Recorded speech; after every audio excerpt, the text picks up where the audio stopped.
For today's video nga pala ay nakapasyal kami sa SM Santo Tomas at bigla naming nakita ang booth ng Suzuki. Asahan nyo na maraming freebies pag may gantong event.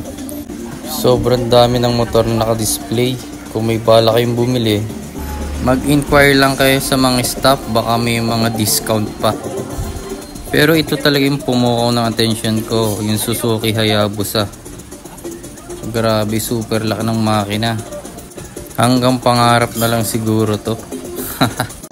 At bago nga pala kayo makapag-proceed sa activity, ay kailangan nyo lang mag-register. May ilalike lang yung page ng Suzuki, then share nyo lang yung mga post nila. Yun, nakadalawang ikot yung anak ko dyan, kaya sticker lang nakuha ko.